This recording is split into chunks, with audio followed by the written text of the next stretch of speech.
Perjanjian damai tentu dibuat untuk menghasilkan kesepakatan antar pihak yang sedang berkonflik agar secara resmi dapat mengakhiri konflik tersebut. Namun terkadang, suatu perjanjian damai gagal dalam mencapai perdamaian yang diinginkan, atau bahkan justru menyebabkan konflik yang lebih besar dari sebelumnya. Salah satu contoh paling nyata adalah Perjanjian Versailles, suatu perjanjian damai yang mungkin akan sangat berpengaruh sepanjang sejarah. Mungkin kamu bertanya, memangnya apa sih isi dari perjanjian itu?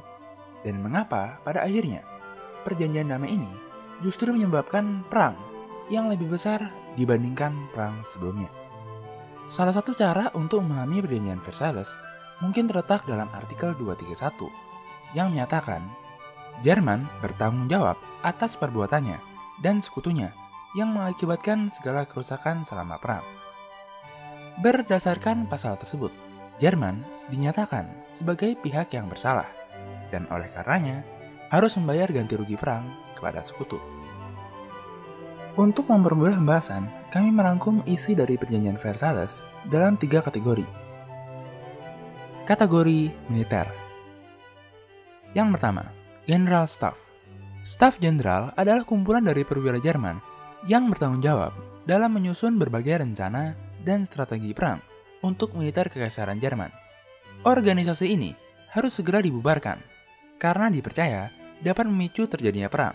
Sebagai contoh, Schlieffen Plan yang menyebabkan invasi Jerman ke Belgia direncanakan oleh Schlieffen, kepala dari Staf Jenderal Jerman.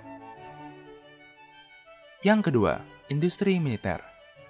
Industri Jerman tidak diizinkan untuk memproduksi kembali alutsista perang tertentu, seperti tank, gas beracun, pesawat militer, kapal selam, dan produk-produk lainnya. Produk-produk tersebut dianggap bertanggung jawab dalam menyebabkan tingginya jumlah korban atau kerusakan dalam perang sebelumnya. Yang ketiga, Angkatan Darat. Setelah Perang Dunia Pertama, ada begitu banyak tentara Jerman yang kembali ke negaranya. Mereka semua harus dibubarkan. Jerman hanya diizinkan untuk memiliki personil militer dengan jumlah yang sangat terbatas, yaitu sebanyak 100.000 personil. Yang keempat, Angkatan Laut. Jerman hanya diizinkan untuk memiliki kapal perang dalam jumlah yang sangat terbatas. Selain itu, akibat kehancuran yang berhasil ditimbulkan oleh armada U-boat dan taktik perang modernnya, Jerman juga dilarang untuk memiliki atau memproduksi kapal selam. Yang kelima, Angkatan Udara. Sebagian dari pasukan udara Jerman, baik pesawat maupun Zeppelin, berhasil mencapai Inggris dan menyebabkan kerusakan dengan bom yang mereka bawa. Hal ini membuat Jerman tidak diizinkan untuk memiliki angkatan udaranya lagi. Kategori wilayah. Yang pertama, Alsace-Lorraine. Jerman harus mengembalikan wilayah Alsace-Lorraine yang berhasil direbutnya dalam Franco-Prussian War pada tahun 1871 kepada Prancis. Yang kedua, Jerman juga harus memberikan hasil dari pertambangan batu bara di wilayah Saar kepada Prancis dalam jangka waktu 15 tahun. Yang ketiga, Rhineland dijadikan sebagai daerah demilitarisasi untuk militer Jerman, yang artinya militer Jerman dilarang untuk memasuki wilayah tersebut. Hal ini karena wilayah Rhineland sangatlah strategis untuk pergerakan atau mobilitas militer.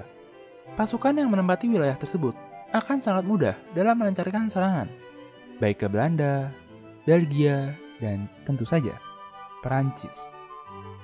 Yang keempat, kemerdekaan Polandia.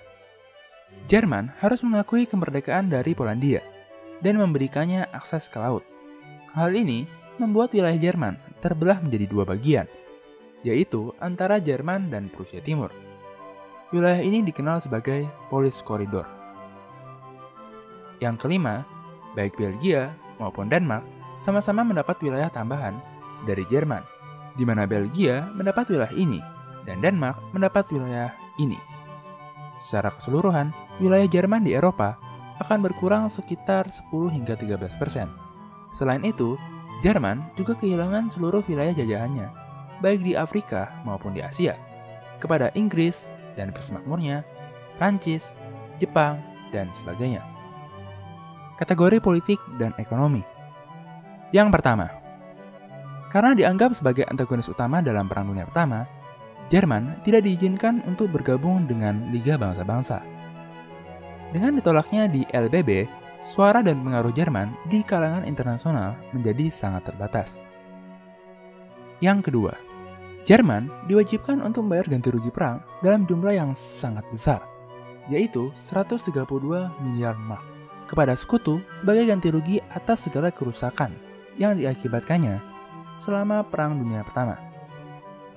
Berbagai persyaratan ini membuat Jerman yang baru berubah menjadi negara demokrasi, yaitu Republik Weimar, harus memikul beban yang sangat berat dan di kemudian hari akan dianggap sebagai kegagalan demokrasi, serta permulaan dari kebangkitan Jerman Nazi di bawah Adolf Hitler.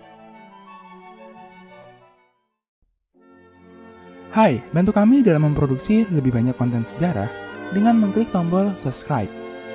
Dan jangan ragu untuk memberikan saran, komentar, atau pertanyaan. Terima kasih.